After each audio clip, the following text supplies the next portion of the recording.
ओम नमो भगवते वासुदेवाय। ओम बृहस्पति देवाय नमः। स्वागत है आप सभी का हमारे चैनल पर। आज बृहस्पतिवार है और आज के दिन बृहस्पतिवार का व्रत रखने से, बृहस्पति देव की कथा सुनने से सभी प्रकार की मनोकामनाएं पूर्ण होती है। इसके साथ ही अगर जीवन में किसी भी प्रकार का कोई आर्थिक संकट है, आप धन की कमी से जूझ रहे हैं या गरीबी से जूझ रहे हैं, इसमें भी बृहस्पतिवार का व्रत करना एवं कथा सुनना अत्यंत ही लाभकारी होता है। अगर किसी भी वजह से व्रत नहीं रख सकते तो कथा तो अवश्य ही सुननी चाहिए। कथा सुनने मात्र से ही जीवन के सभी कष्ट दूर होते हैं। तो आइए आज के वीडियो में हम आपको सुनाते हैं बृहस्पतिवार व्रत की कथा। परंतु उससे पहले आपसे आग्रह है कि अगर अभी तक आपने चैनल को सब्सक्राइब नहीं किया है तो चैनल को सब्सक्राइब करके बेल आइकन पर क्लिक कर लीजिए, और अगर आज की कथा आपको अच्छी लगे तो एक लाइक अवश्य कर दीजिए, क्योंकि आपके लाइक से ही हमें ये पता चलता है कि आपको हमारा वीडियो पसंद आया है। तो चलिए अब सुनते हैं बृहस्पतिवार व्रत की कथा। प्राचीन समय की बात है। भारत में एक राजा राज्य करता था। वह बड़ा प्रतापी और दानी था। वह नित्य प्रति मंदिर में भगवत दर्शन करने जाता था। वह ब्राह्मण और गुरु की सेवा भी किया करता था। उसके द्वार से कोई भी याचक निराश होकर नहीं लौटता था। वह प्रत्येक गुरुवार को व्रत रखता एवं पूजन करता था। हर दिन गरीबों की सहायता करता था। परंतु ये सब बातें उसकी रानी को अच्छी नहीं लगती थीं। वह न ही व्रत करती और न किसी को एक भी पैसा दान में देती थी। वह राजा से भी ऐसा करने को मना किया करती थी। एक समय की बात है, राजा शिकार खेलने वन को चले गए।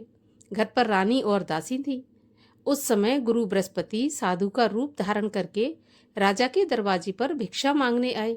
साधु ने रानी से भिक्षा मांगी तो वह कहने लगी, हे साधु महाराज, मैं इस दान पुण्य से तंग आ गई हूँ। इस कार्य के लिए मेरे पति देवी बहुत हैं।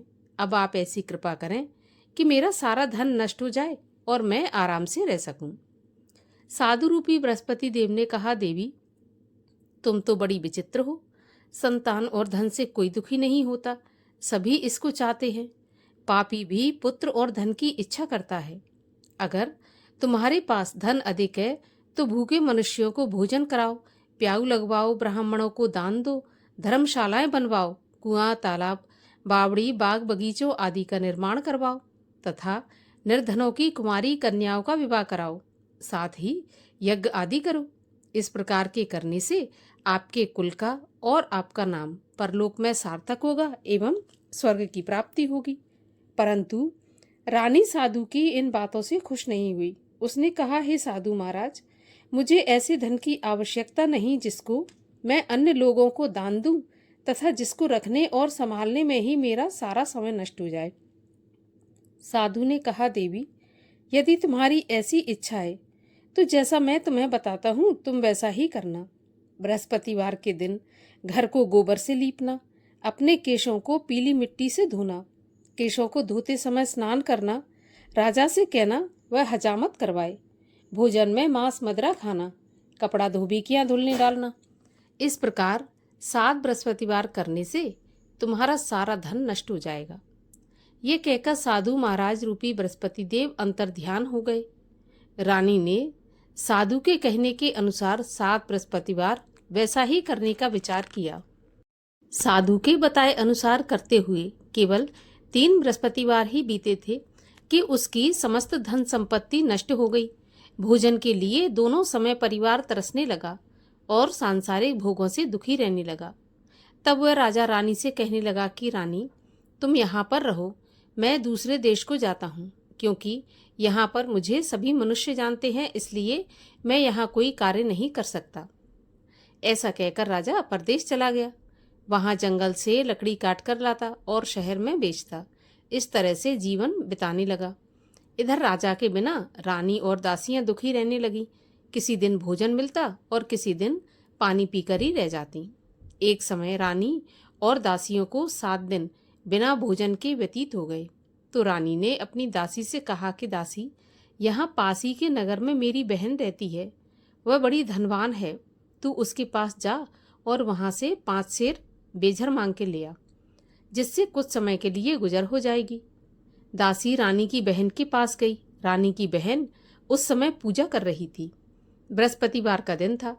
दासी ने रानी की बहन से कहा, रानी जी, मुझे आपकी बहन ने भेजा है, मुझे 5 सेर बेझर दे दो। दासी ने यह बात अनेक बार कही, परंतु रानी की बहन ने कोई उत्तर नहीं दिया, क्योंकि वह उस समय बृहस्पतिवार की कथा सुन रही थी। जब तक कथा होती है तब तक न बोलते हैं न उठते हैं। जब दासी को रानी की बहन से कोई उत्तर नहीं मिला तो वह बहुत दुखी हुई। उसे क्रोध भी आया। वह लौटकर रानी से बोली, हे रानी, आपकी बहन बहुत ही धनी स्त्री है, छोटे लोगों से तो वह बात भी नहीं करती। मैंने उससे कहा तो उसने कोई उत्तर नहीं दिया, तो मैं वापस चली आई। रानी बोली, हे दासी, इसमें उसका कोई दोष नहीं है। जब बुरे दिन आते हैं तब कोई सहारा नहीं देता। अच्छे बुरे का पता विपत्ति में ही लगता है। अब तो जो ईश्वर की इच्छा होगी वही होगा। यह सब तो हमारे भाग्य का दोष है। उधर रानी की बहन ने सोचा कि मेरी बहन की दासी आई थी, परंतु मैं उससे नहीं बोली, इससे वह बहुत दुखी हुई होगी। कथा सुन और विष्णु भगवान का पूजन समाप्त कर वह अपनी बहन के घर आई और कहने लगी, बहन, मैं बृहस्पतिवार का व्रत कर रही थी। तुम्हारी दासी आई, परंतु जब तक कथा होती है तब तक ना उठते हैं और ना बोलते हैं, इसलिए मैं नहीं बोली। कहो दासी क्यों गई थी? रानी बोली, बहन, हमारे घर पर अनाज नहीं था। वैसे तुमसे कोई बात छुपी नहीं है, इस कारण मैंने दासी को तुम्हारे पास 5 सेर बेझर लेने के लिए भेजा था। रानी की बहन बोली, बहन देखो, बृहस्पति भगवान सबकी मनोकामना पूर्ण करते हैं। देखो, शायद तुम्हारे घर में अनाज रखा हो। यह सुनकर दासी घर के अंदर गई तो वहां उसे एक घड़ा बेजर का भरा मिल गया। उसे बड़ी हैरानी हुई, क्योंकि उसने एक एक बर्तन पहले ही देख लिया था। उसने बाहर आकर रानी को बताया। दासी अपनी रानी से कहने लगी, रानी देखो, वैसे जब हमको अन्न नहीं मिलता तो हम रोज ही व्रत करते हैं। अगर इनसे व्रत की विधि और कथा पूछ ली जाए तो उसे हम भी किया करेंगे। दासी के कहने पर रानी ने अपनी बहन से बृहस्पतिवार व्रत के बारे में पूछा। उसकी बहन ने बताया कि बृहस्पतिवार के व्रत में चने की दाल और मुनक्का से विष्णु भगवान का केले की जड़ में पूजन करें तथा दीपक जलाएं, पीला भोजन करें, कथा सुनें। इस प्रकार करने से गुरु भगवान प्रसन्न होते हैं, अन्न पुत्र धन देते हैं, सभी की मनोकामना पूर्ण करते हैं। व्रत और पूजन की विधि बताकर रानी की बहन अपने घर लौट गई। रानी और दासी दोनों ने निश्चय किया कि बृहस्पति भगवान का पूजन करके बृहस्पतिवार का व्रत अवश्य करेंगे। 7 रोज बाद जब बृहस्पतिवार आया तो उन्होंने व्रत रखा। घुड़साल में जाकर चना और गुड़ बीन लाई तथा उसकी दाल से केले की जड़ तथा विष्णु भगवान का पूजन किया। अब भोजन पीला कहाँ से आए, तो दोनों बड़ी दुखी हुई, परंतु उन्होंने व्रत किया था, इस कारण बृहस्पति भगवान प्रसन्न थे। एक साधारण व्यक्ति के रूप में वे 2 थालों में सुंदर पीला भोजन लेकर आए और दासी को देकर बोले, दासी, यह भोजन तुम्हारे और रानी के लिए है, तुम दोनों करना। दासी भोजन पाकर बड़ी प्रसन्न हुई और रानी से बोली, रानी जी भोजन कर लो। रानी को भोजन आने के बारे में कुछ पता नहीं था, इसलिए वह दासी से बोली, जा तू ही भोजन कर, तू हमारी व्यर्थ में हंसी उड़ाती है। दासी बोली, एक व्यक्ति भोजन दे गया है। तो रानी कहने लगी, यह भोजन तेरे लिए दे गया है तो तू ही भोजन कर ले।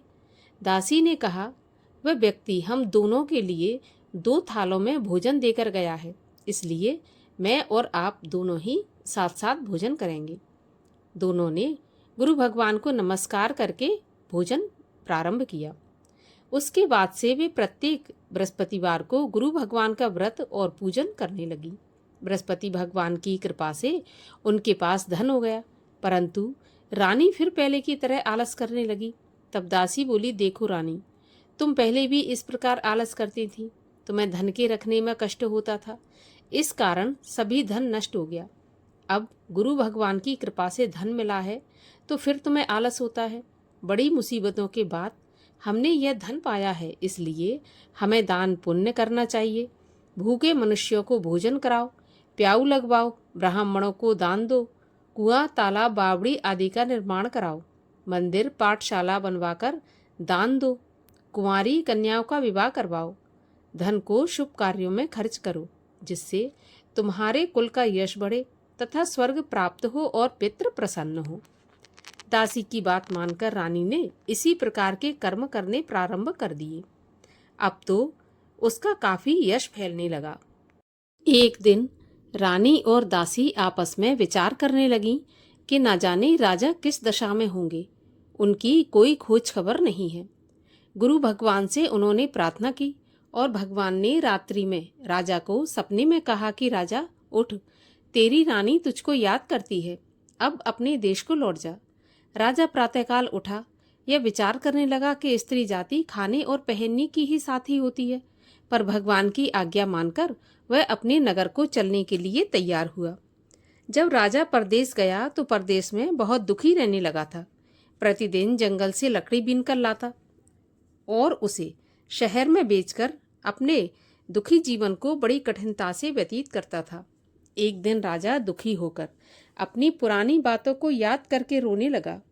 उस जंगल में बृहस्पति देव एक साधु का रूप धारण करके आए और राजा के पास आकर बोले, हे लकड़हारे, तुम इस सुनसान जंगल में किस चिंता में बैठे हो, मुझे बताओ।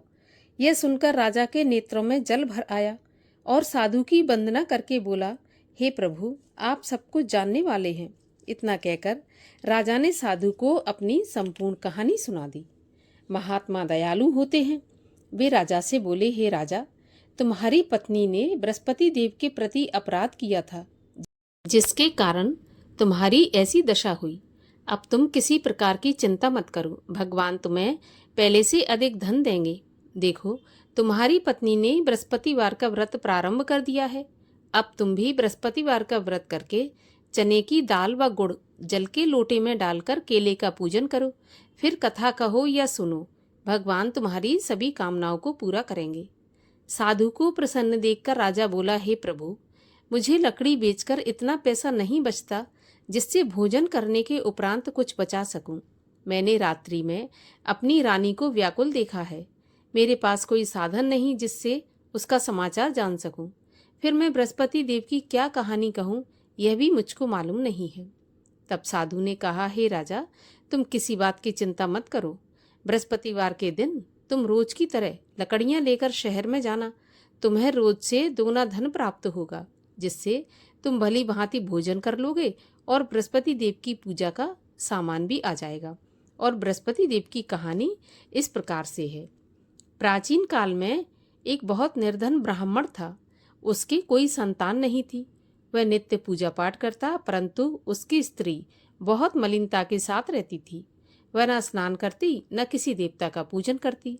प्रातःकाल उठते ही सर्वप्रथम भोजन करती, बाद में कोई अन्य काम करती थी। ब्राह्मण देवता बहुत दुखी रहते थे। पत्नी को बहुत समझाते, किंतु उसका कोई भी परिणाम नहीं निकलता। भगवान की कृपा से ब्राह्मण की स्त्री के कन्या उत्पन्न हुई। वह कन्या अपने पिता के घर में बड़ी होने लगी। वह बालिका प्रातः स्नान करके भगवान विष्णु का जप करती और बृहस्पतिवार का व्रत भी करने लगी थी। पूजा पाठ समाप्त करके स्कूल जाती तो अपनी मुट्ठी में जौ भर के ले जाती और पाठशाला के मार्ग में डालती जाती। वही जौ स्वर्ण के हो जाते तो लौटते समय उनको बीनकर घर ले आती। एक दिन वह बालिका सूप में उन सोने के जौ को फटक कर साफ कर रही थी। तभी उसकी माँ ने देख लिया और कहा, बेटी, सोने के जौ को फटकने के लिए सोने का सूप होना चाहिए। अगले दिन गुरुवार था। इस कन्या ने व्रत रखा और बृहस्पति देव से प्रार्थना करके कहा कि प्रभु, यदि मैंने सच्चे मन से आपकी पूजा की हो तो मुझे सोने का सूप दे दो। बृहस्पति देव ने उसकी प्रार्थना स्वीकार कर ली। रोजाना की तरह वह कन्या जौ फैलाती हुई स्कूल चली गई। स्कूल से लौटकर जब वह जौ बीन रही थी तो बृहस्पति देव की कृपा से उसे सोने का सूप मिला। उसे वह घर ले आई और उसमें जौ साफ करने लगी, परंतु उसकी माँ का वही ढंग रहा। एक दिन की बात है, वह कन्या सोने के सूप में जौ साफ कर रही थी। उसी समय उस नगर का राजकुमार वहां से होकर निकला। इस कन्या के रूप और कार्य को देखकर उस कन्या पर मोहित हो गया। राजमहल आकर भोजन तथा जल त्याग कर उदास होकर लेट गया। राजा को जब राजकुमार के द्वारा अन्न जल त्यागने का समाचार ज्ञात हुआ तो अपने मंत्रियों के साथ अपने पुत्र के पास गए और बोले, बेटा, तुम्हें किस बात का कष्ट है? किसी ने अपमान किया है अथवा कोई और कारण है तो मुझे बताओ, मैं वही करूँगा जिससे तुम्हें प्रसन्नता हो। राजकुमार ने अपने पिता की बातें सुनी तो वह बोला, मुझे आपकी कृपा से किसी बात का दुख नहीं है। किसी ने मेरा अपमान नहीं किया, परंतु मैं उस लड़की के साथ विवाह करना चाहता हूँ जो सोने के सूप में जौ साफ कर रही थी। यह सुनकर राजा आश्चर्य में पड़ गया और बोला, बेटा, इस तरह की कन्या का पता तुम ही लगाओ, मैं उसके साथ तुम्हारा विवाह अवश्य ही करवा दूंगा। राजकुमार ने राजा को उस लड़की के घर का पता बतलाया। तब मंत्री उस लड़की के घर गया और राजा का आदेश ब्राह्मण को सुनाया। कुछ ही दिन के बाद ब्राह्मण की कन्या का विवाह राजकुमार के साथ संपन्न हो गया। कन्या के घर से जाते ही उस ब्राह्मण देवता के घर में पहले की तरह गरीबी का निवास हो गया। अब भोजन के लिए भी अन्न बड़ी मुश्किल से मिलता था। एक दिन दुखी होकर ब्राह्मण देवता अपनी पुत्री से मिलने गए। बेटी ने पिता की दुखी अवस्था को देखा और अपनी माँ का समाचार पूछा तो ब्राह्मण ने सारा हाल कह दिया। कन्या ने बहुत सा धन देकर अपने पिता को विदा कर दिया। इस तरह ब्राह्मण का कुछ समय सुखपूर्वक व्यतीत हो गया, लेकिन कुछ दिन बाद फिर वही हाल हो गया। तो ब्राह्मण फिर अपनी कन्या के यहाँ गया और सभी हाल कहा। तो पुत्री बोली, पिताजी, आप माताजी को यहाँ लिवा लाओ, मैं उन्हें विधि बता दूंगी जिससे गरीबी दूर हो जाए। ब्राह्मण देवता अपनी स्त्री को साथ लेकर राजमहल अपनी पुत्री के पास पहुंचे तो पुत्री अपनी माँ को समझाने लगी कि माँ, तुम प्रातःकाल प्रथम उठकर स्नान आदि करके विष्णु भगवान का पूजन करो तो सब दरिद्रता दूर हो जाएगी। परंतु उसकी माँ ने उसकी एक भी बात नहीं मानी और प्रातःकाल उठकर अपनी पुत्री का बचा जूठन खा लेती थी। एक दिन उसकी पुत्री को बहुत गुस्सा आया। उसने एक रात को कोठरी से सारा सामान निकाल दिया और अपनी माँ को उसमें बंद कर दिया। प्रातःकाल उसमें से उसे निकाला, स्नान आदि करा के पूजा पाठ करवाया तो उसकी माँ की बुद्धि ठीक हो गई। इसके बाद वह नियम से पूजा पाठ करती और प्रत्येक बृहस्पतिवार का व्रत रखने लगी। इस व्रत के प्रभाव से उसकी माँ भी बहुत धनवान तथा पुत्रवती हो गई और बृहस्पति देवता के प्रभाव से स्वर्ग को गई। वह ब्राह्मण भी सुखपूर्वक इस लोक का सुख भोग कर स्वर्ग को प्राप्त हुआ। इस तरह कहानी कहकर साधु देवता वहां से अंतर्ध्यान हो गए। धीरे धीरे समय व्यतीत होने पर फिर बृहस्पतिवार का दिन आया। राजा जंगल से लकड़ी काटकर किसी शहर में बेचने गया। उसे उस दिन और दिनों से अधिक धन मिला। राजा ने चना गुड़ आदि लाकर बृहस्पतिवार का व्रत किया। उस दिन से उसके सभी क्लेश दूर हुए, परंतु जब अगला गुरुवार आया तो बृहस्पतिवार का व्रत करना भूल गया। इस कारण बृहस्पति भगवान नाराज हो गए। उस दिन उस नगर के राजा ने विशाल यज्ञ का आयोजन किया तथा अपने समस्त राज्य में घोषणा करवा दी कि कोई भी मनुष्य अपने घर में भोजन न बनाए, आग भी न जलाए। समस्त जनता मेरे यहाँ भोजन करने आए। इस आज्ञा को जो नहीं मानेगा उसको फांसी की सजा दी जाएगी। राजा की आज्ञा के अनुसार राज्य के सभी वासी राजा के भोज में सम्मिलित हुए, लेकिन लकड़हारा कुछ देर से पहुंचा, इसलिए राजा उसको अपने साथ महल में ले गए। जब राजा लकड़हारे को भोजन करा रहे थे तो रानी की दृष्टि उस खूंटी पर पड़ी जिस पर उसका हार लटका हुआ था। उसे हार खूंटी पर लटका दिखाई नहीं दिया। रानी को निश्चय हो गया कि मेरा हार इस लकड़हारे ने चुरा लिया है। उसी समय सैनिक बुलवाकर उसको जेल खाने में डलवा दिया। जब लकड़हारा जेल खाने में गया तो बहुत दुखी होकर विचार करने लगा कि न जाने कौन से पूर्व जन्म के कर्म से मुझे यह दुख प्राप्त हुआ है, और उसी साधु को याद करने लगा जो कि जंगल में मिला था। उसी समय तत्काल बृहस्पति देव साधु के रूप में प्रकट हो गए और उसकी दशा को देखकर कहने लगे, अरे मूर्ख, तूने बृहस्पति देवता की कथा नहीं की, इसी कारण तुझे दुख प्राप्त हुआ है। अब चिंता मत कर, बृहस्पतिवार के दिन जेल खाने के दरवाजे पर 4 पैसे पड़े मिलेंगे, उनसे तू बृहस्पति देव की पूजा करना। तो तेरे सभी कष्ट दूर हो जाएंगे। अगले बृहस्पतिवार उसे जेल के द्वार पर 4 पैसे मिले। राजा ने पूजा का सामान मंगवाकर कथा कही और प्रसाद बांटा। उसी रात्रि को बृहस्पति देव ने उस नगर के राजा को स्वप्न में कहा कि राजा, तूने जिस आदमी को जेल खाने में बंद कर दिया है वह निर्दोष है, वह राजा है, उसे छोड़ देना। रानी का हार उसी खूंटी पर लटका हुआ है। अगर तू ऐसा नहीं करेगा तो मैं तेरे राज्य को नष्ट कर दूंगा। राजा प्रातःकाल उठा और खूंटी पर हार टंगा देखकर लकड़हारे को बुलाकर क्षमा मांगी तथा राजा के योग्य सुंदर वस्त्र आभूषण भेंट करके उसे विदा किया। गुरुदेव की आज्ञा के अनुसार राजा अपने नगर को चल दिया। राजा जब नगर के पास पहुंचा तो उसे बड़ा आश्चर्य हुआ। नगर में पहले से अधिक बाग, तालाब, कुएं तथा बहुत सी धर्मशाला, मंदिर आदि बने हुए थे। राजा ने पूछा, ये किसका बाग और धर्मशाला है? तब नगर के सब लोग कहने लगे कि यह सब रानी और दासी के द्वारा बनवाए गए हैं। तो राजा को आश्चर्य हुआ और गुस्सा भी आया। जब रानी ने खबर सुनी कि राजा आ रहे हैं तो उसने अपनी दासी से कहा कि दासी, देख राजा हमको कितनी बुरी हालत में छोड़ गए थे। हमारी ऐसी हालत देखकर वह लौट न जाए, इसलिए तू दरवाजे पर खड़ी हो जा। रानी की आज्ञा के अनुसार दासी दरवाजे पर खड़ी हो गई। जब राजा आए तो उन्हें अपने साथ महल में लिवा लाई। तब राजा ने क्रोध करके अपनी तलवार निकाली और पूछने लगा, बताओ यह धन तुम्हें कैसे प्राप्त हुआ? तब रानी ने बताया, हमें यह धन बृहस्पति देव के व्रत के प्रभाव से प्राप्त हुआ है।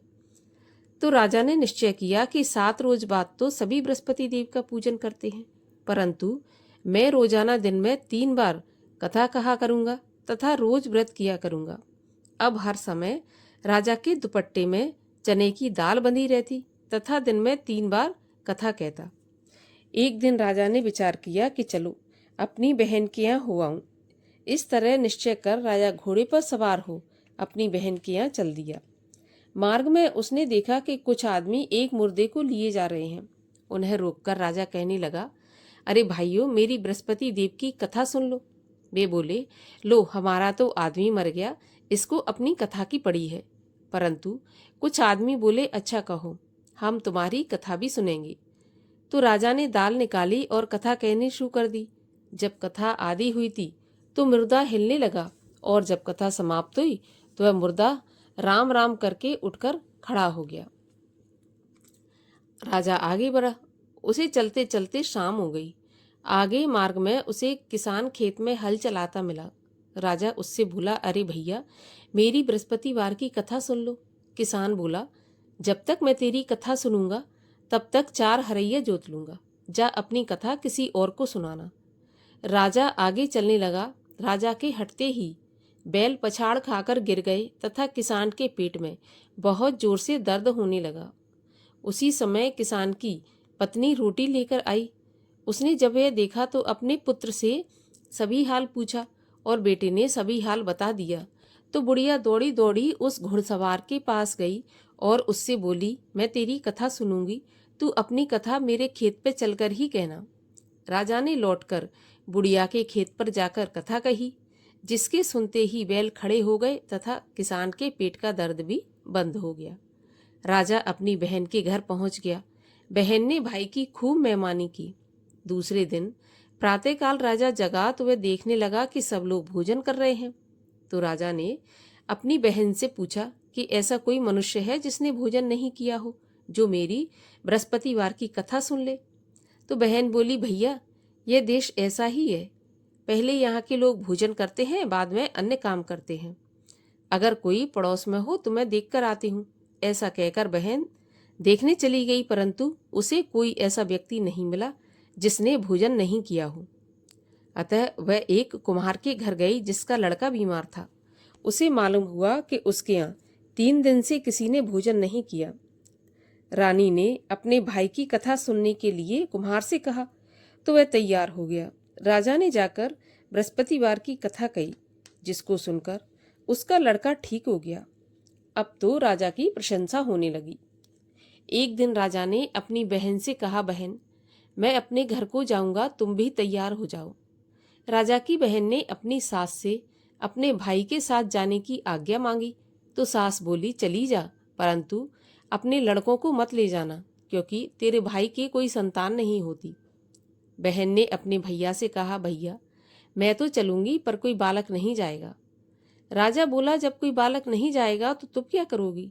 बड़े दुखी मन से राजा अपने नगर को लौट आया। राजा ने अपनी रानी से कहा, हम निर्वंशी राजा हैं, हमारा मुंह देखने का भी धर्म नहीं है। वह बिना भोजन आदि किए शैया पर लेट गया। तब रानी बोली, प्रभु बृहस्पति देव ने हमें सब कुछ दिया है, तो वे हमें संतान भी अवश्य देंगे। उसी रात को बृहस्पति देव ने राजा को स्वप्न में कहा, राजा उठ, सभी सोच त्याग दे, तेरी रानी गर्भवती है। राजा को यह जानकर बड़ी खुशी हुई। 9वें महीने रानी के गर्भ से एक सुंदर पुत्र पैदा हुआ। तब राजा बोला, रानी स्त्री बिना भोजन के रह सकती है, बिना कहे नहीं रह सकती। जब मेरी बहन आए तो तुम उससे कुछ कहना मत। तो रानी ने सुनकर हाँ कर दिया। जब राजा की बहन ने यह शुभ समाचार सुना तो बहुत खुश हुई तथा बधाई लेकर अपने भाई के यहाँ आई। तभी रानी ने कहा, घोड़ा चढ़ाकर नहीं आई, गधा चढ़ी आई। राजा की बहन बोली, भाई मैं इस प्रकार न कहती तो तुम्हें औलाद कैसे मिलती? बृहस्पति देव ऐसे ही हैं, जैसी जिसके मन में कामना है सभी को पूर्ण करते हैं। जो सद्भावना पूर्वक बृहस्पतिवार का व्रत करता है एवं कथा पढ़ता है अथवा सुनता है और दूसरों को सुनाता है, बृहस्पति देव उसकी सभी मनोकामना पूरी करते हैं। बृहस्पति देव उनकी सदैव रक्षा करते हैं। जो संसार में सद्भावना से गुरुदेव का पूजन एवं व्रत सच्चे हृदय से करते हैं, उनकी सभी मनोकामनाएं पूर्ण होती हैं। जैसी सच्ची भावना से रानी और राजा ने बृहस्पति देव की कथा का गुणगान किया, तो उनकी सभी इच्छाएं बृहस्पति देव ने पूर्ण की थीं। इसलिए सबको कथा सुनने के बाद प्रसाद लेकर जाना चाहिए। हृदय से उनका मनन करते हुए जयकारा बोलना चाहिए। बोलिए बृहस्पति देव की जय। बृहस्पति देव की आरती। ओम जय बृहस्पति देवा, स्वामी जय बृहस्पति देवा। छिन छिन भोग लगाऊं, कदली फल मेवा। ओम जय बृहस्पति देवा। तुम पूरन परमात्मा, तुम अंतर्यामी। जगत पिता जगदीश्वर, तुम सबके स्वामी। ओम जय बृहस्पति देवा। चरणामृत निज निर्मल, सब पातक हरता।